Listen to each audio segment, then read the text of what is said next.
Bienvenue dans ce nouveau module de la formation Formule W. Et maintenant, on est en train de rentrer dans le détail du module préparé. Je voulais vous expliquer comment vous assurer que votre webinar coule de source, c'est-à-dire que les gens viennent, ils sont à l'heure, ils sont comme on veut qu'ils soient, pardon, et que nous aussi, on soit au top pour la présentation de ce webinar. Tout d'abord, l'aspect préparation, pour moi, il est double. Il y a d'un côté votre préparation personnelle et de l'autre côté la préparation de vos clients. Parlons d'abord de votre préparation personnelle. Après tout, un webinar, une webconférence, c'est une présentation en public. C'est une présentation que vous allez faire avec un certain nombre de personnes que vous voulez amener à un objectif. Et qu'il s'agisse d'un webinar de vente ou d'un webinar de formation, il va vous falloir de l'énergie pour les amener à cet objectif.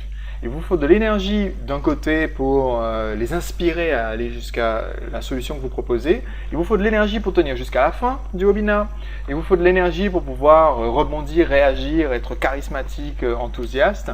Et il vous faut la clarté aussi sur ce que vous allez faire. C'est-à-dire que ça ne sert à rien d'avoir plein d'énergie et de parler avec plein de d'improviser tout ce que vous faites. Si vous participiez à un webinar avec un formateur qui a plein d'énergie mais pas de contenu, vous ne resteriez pas très longtemps. Et donc on veut éviter de donner ce type de réaction, de ressenti à nos clients, à nos prospects qui vont participer au webinaire. Donc parlons un petit peu de cette préparation personnelle. Premièrement, j'insiste, surtout quand vous débutez et que ça va être vos premières présentations, vos premiers webinars, présentez-le à un public cobaye au moins une fois. Il peut s'agir d'un associé, il peut s'agir d'un de vos employés, il peut s'agir d'un partenaire, il peut s'agir de personnes qui ont déjà acheté le produit, il peut s'agir de quelqu'un, d'un de vos proches qui connaît un petit peu ce que vous faites. Présentez-le au moins une fois, et ce, même si votre public cobaye n'est pas à 100% pertinent. C'est-à-dire, je préfère encore faire la présentation de mon message de vente complet à, par exemple, une de mes sœurs. Ma sœur est sage-femme et puéricultrice. C'est pas sa tasse de thé, ma formation marketing.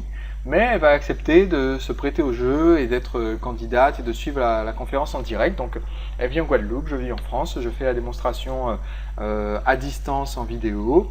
Elle suit, elle me pose des questions, ses commentaires. Ça me permet au moins d'avoir une personne qui puisse me dire « Bon, ben là, j'ai pas compris la transition, je vois pas pourquoi on parle de ça ou qu'est-ce que ça veut dire. » Et ça permet aussi de s'assurer que le niveau de vocabulaire, de langage, de technicité que vous utilisez dans votre webinaire reste accessible. Parce qu'on a tendance à surestimer le niveau de sophistication de nos prospects. Donc, si vous avez un cobaye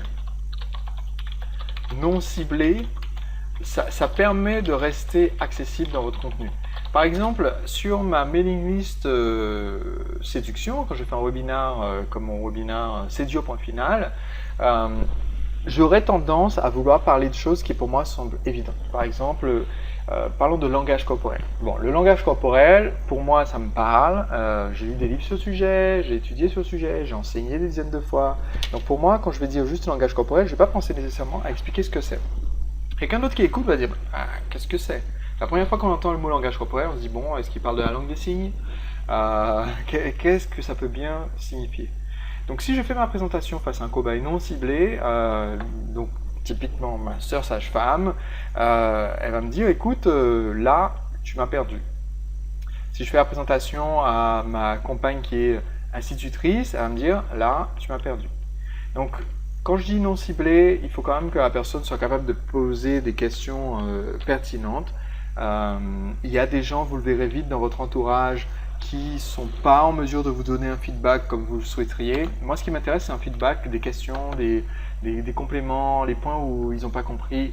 Ça ne sert à rien d'avoir un feedback du genre « Ouais, c'est super, j'ai adoré et tout, ouais, c'était bien. » Mais sans derrière le côté constructif qui vous permet d'améliorer. Après, c'est encore mieux si vous pouvez avoir un public de cobayes dans votre clientèle potentielle. Donc pas forcément les inviter à proprement parler du webinaire, mais par exemple des gens qui sont déjà clients d'un autre de vos produits, avec qui vous avez un rapport un petit peu plus proche. C'est-à-dire que là, je sais qu'il y a un certain nombre de mes clients, je l'ai fait il n'y a pas si longtemps d'ailleurs, je préparais une conférence pour préparer la rédaction de mon livre et pour structurer mes idées. Donc je dis, plutôt que de me poser tout seul face à une feuille blanche et d'essayer de structurer le plan de mon bouquin, j'organise un webinar, j'ai invité certains de mes clients et j'ai dit, écoutez, vous pouvez participer à ce webinar et me poser vos questions. Donc comme je m'y attendais, les personnes qui ont posé les questions, ce sont des clients qui sont assez investis, avec qui on est assez proche, avec qui on a beaucoup de contacts, et qui donc m'ont aidé à compléter ce webinar avant que je puisse le faire en présentation à un plus grand public. Donc j'insiste, à vos débuts et même ensuite, les conseils que je donne en fait quand je dis quand vous êtes débutant, c'est aussi les conseils qu'il faut appliquer quand on est pro. Les pros, tout ce qu'ils font, c'est qu'ils font correctement l'exécution qu'on demande aux débutants. Ce qui fait la maîtrise, devenir un maître, c'est être capable d'exécuter avec maîtrise les mouvements de base. Et c'est valable dans tous les arts martiaux, c'est valable dans tous les sports. Le professionnel, l'expert, ne fait pas quelque chose de fondamentalement différent de ce qu'il enseigne après à ceux qui débutent. Donc, moi, je présente mes messages de vente, j'essaye au maximum. Ça m'arrive quelquefois d'être sur la corde raide, de devoir faire le webinaire en live. Voilà, hop, j'ai une vague idée du plan, allez, hop, on va dessiner le plan au fur et à mesure, ou je sais pas. Mais j'aime pas. J'aime pas, c'est créateur de stress, c'est créateur d'entropie, c'est créateur de désordre, c'est beaucoup de risques. Et donc, tant que possible, j'essaie d'avoir ce public cobaye qui me permet de valider. Alors, en parlant toujours de la préparation à la présentation, je vous recommande d'essayer d'être debout si c'est possible. Pourquoi? Ça influence votre énergie lors de la présentation. On va le sentir, la différence entre quelqu'un qui est assis, avachi, et quelqu'un qui est debout. Ça va se sentir dans votre voix. Et si sur votre plan de travail c'est possible, faites votre présentation debout. Moi j'ai l'expertise, j'ai l'habitude, donc j'arrive à peu près être au même niveau quand je suis assis, quand je suis debout. Là par exemple, je suis limité par mon plan de travail parce que mon nouveau micro a un câble beaucoup plus court que mon ancien micro. J'ai pas le sans fil faute de pouvoir le configurer sur mon poste de travail actuel. Donc comme j'ai pas le sans fil et que je peux pas me mettre debout, je suis assis. Mais je suis assis droit sur ma chaise, avec la pêche, comme si vous étiez en face de moi et que je tapais du poing sur la table pour mettre de l'énergie dans cette présentation. Toujours pareil par rapport au choix et à la position du micro. De préférence, si vous pouvez avoir un micro casque, ce qu'on appelle aussi un micro Madonna, c'est-à-dire ceux qui arrivent sur le côté de votre visage, près de votre bouche, c'est ce qu'il y a de mieux en termes de captation de votre voix pour un webinar. En deuxième position viendra le micro cravate, donc que vous allez avoir accroché sur vous. Après, il faut faire attention à ne pas trop tapoter dans le micro, sinon on n'entend rien de ce que vous racontez. Il faut bien le configurer à l'avance, et c'est à ça aussi que ça sert d'avoir le public cobaye pour pouvoir tester votre présentation. Les micros de type micro qui se tiennent à la main, c'est vraiment pas terrible pour une webconférence. Et les micros un peu d'ambiance, genre micro posé sur la table près de vous, ça ne le fait pas du tout. Il y a des micros aujourd'hui, cravates, qui sont vraiment pas chers. Philips a une gamme d'enregistreurs numériques qui est très très accessible, et leurs enregistreurs numériques sont livrés avec des microphones cravates, donc il n'y a pas d'excuse puisque après vous pouvez l'utiliser sur votre PC. Donc chez Philips, c'est une gamme qui porte le mot Zoom dessus, et c'est les Voice Tracer. Peut-être qu'à l'heure de cette vidéo ça aura changé de nom. C'est des petits enregistreurs compacts, dictaphones, et qui sont vendus avec un micro cravate que vous pouvez ensuite rebrancher sur votre PC, qui fonctionne très bien. Donc c'est mieux qu'avoir un micro posé sur la table ou un micro d'ambiance, parce qu'ainsi on évite d'entendre le bruit des touches quand vous tapez et que vous expliquez en même temps, parce que vous allez avoir besoin du clavier pour répondre aux questions par exemple, et que ça peut être très désagréable. Un autre point au niveau de la préparation, juste avant la présentation, je vais mettre de la musique et entre guillemets régler ma voix au niveau de la musique. C'est-à-dire que si vous êtes dans votre bureau, si c'est votre bureau qui va vous servir de studio pour diffuser votre webinar, votre webconférence, alors vous êtes dans un environnement qui est très calme, très silencieux. Si vous ne dites rien, il ne se passe rien. Et naturellement, vous allez repasser dans ce que j'appelle votre voix basse. Donc on a tous deux voix qui nous sont confortables, qui ne nécessitent pas d'effort. on a ce que j'appellerais notre voix basse. Donc, ma voix basse, c'est un peu comme ça, voilà. On a cette voix-là qui est une voix naturelle. Là, je force pas ma voix, je suis pas en train de chuchoter, je parle comme ça. Et si je viens de me réveiller, je parle comme ça. Si je viens de manger tout seul, de me poser avec un bouquin et dire je vais je vais réfléchir un peu après mon webinaire, je vais me détendre un peu avant, et qu'ensuite je vais présenter mon webinaire et que je le présente comme ça, bah, ce qui se passe, c'est que dans les 10 premières minutes, les gens vont s'en aller.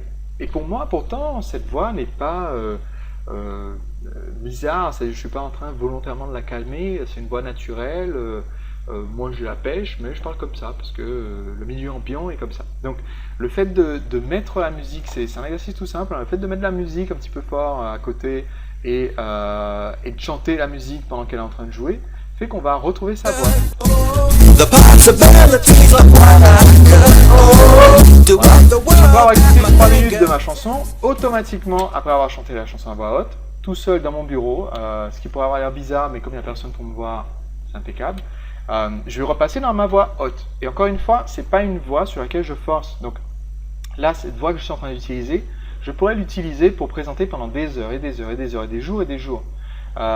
Aujourd'hui, toute la session de formation que vous êtes en train de suivre, je la filme presque d'une traite. Je filme avec cette voix. Je ne suis pas en train de pousser. Je ne suis pas en train de crier. Si je criais, ça s'entendrait, ça serait très désagréable. Alors que là, juste le fait d'être en voix haute, ça permet de garder l'attention des personnes qui suivent. Ça permet d'avoir quelque chose qui est un petit peu plus dynamique, plus énergique. Donc, très très important de faire la distinction voix basse, voix haute, et d'utiliser la musique avant la présentation, en chantant donc. Pas à tue-tête assez gausillant, mais en chantant pour de vrai, par un meumement, pour passer en voix haute. Donc voilà pour votre préparation juste avant. J'ajouterai quelques éléments maintenant, un petit peu de logistique. J'en ai déjà parlé avant, mais je veux le rajouter ici, comme ça sera aussi dans vos notes par rapport à ce chapitre précis. Je vous ai expliqué précédemment la présentation, c'est-à-dire les écrans. Donc je vous ai expliqué la répartition qu'on faisait entre nos deux écrans d'ordinateur. Donc moi j'ai 2 écrans, c'est ce que je recommande vivement. Si vous avez un PC portable, vous pouvez utiliser un écran de PC fixe et le brancher sur votre PC portable, ça marcherait bien. Si vous avez un PC portable et un iPad, ou un autre type de tablette, il y a des applications qui permettent de les installer sur votre tablette et d'afficher votre écran en continu sur les deux. C'est pas un écran dupliqué, on est bien d'accord. C'est un écran à gauche pour tout ce qui est présentation et un écran à droite pour tout ce qui vous sert à vous. Si vous utilisez PowerPoint, je crois que Keynote possède aussi cette fonction. Vous pouvez même, si vous utilisez PowerPoint en plein écran ici, il y a ce que l'on appelle un mode présentateur. Et le mode présentateur vous affiche en bas de votre écran à droite. Donc vous auriez ici par exemple, on va la remplir. Donc vous auriez ici tout simplement les prochaines diapos. Alors ça c'est extrêmement pratique. Parce que c'est une fonction qui vous permet de voir où vous en êtes dans votre présentation, de voir qu'est-ce qui vient après, et donc de rendre les transitions plus fluides. En gros, vous n'êtes pas en train de découvrir la présentation en même temps que les autres, en même temps que les internautes, parce que ça c'est assez désagréable à suivre, un présentateur qui découvre son truc au fur et à mesure. Et vous passez à l'image d'après, et vous dites bon, donc maintenant parlons de ça. Hop, vous passez au suivant, et ensuite vous dites et parlons de ça aussi. C'est pas terrible. Donc le mode présentateur vous permet d'être un peu plus fluide parce que vous pouvez faire des transitions entre les diapositives, vous savez ce qui vient après. Donc présentation écran, je recommande 2 écrans. Ce qui vous permet aussi de dire dans votre logiciel de webinar que vous voulez afficher uniquement aux internautes uniquement l'écran de gauche. Toujours sur l'aspect préparation logistique, donc faire un essai, vous l'avez déjà fait, donc au niveau du contenu, c'est aussi important au niveau les aspects techniques, vous avez fait que votre logiciel est à jour, tout ça, parce que rien n'est plus désagréable que de se connecter pile à l'heure et d'avoir GoToWebinar ou autre logiciel qui se met à charger une nouvelle version et qui dure pendant des heures.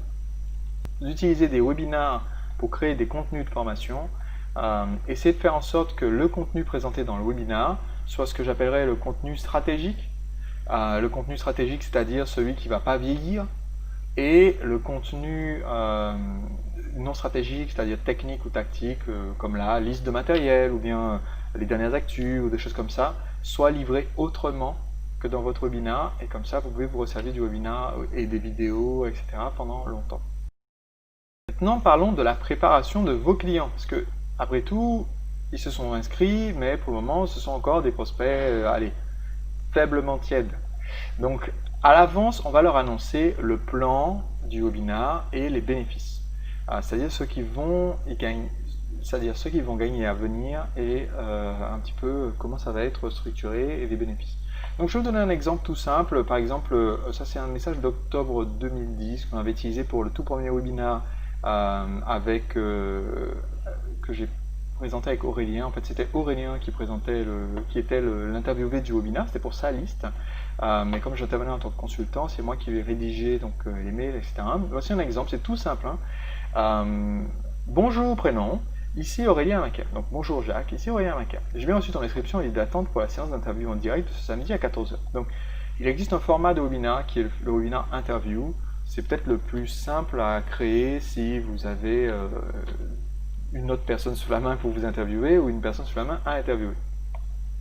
Sébastien, le marketeur français, a prévu de me cuisiner pendant environ 1h30 pour que je révèle en détail comment mon blog me permet de financer mes voyages à l'étranger. Tu pourras également poser tes questions directes durant cette interview. Avant de tirer un maximum de l'interview, je te recommande de faire un tour sur cette page et de me dire à l'avance ce que tu aimerais savoir. Ainsi, ça aidera Sébastien à préparer cette question.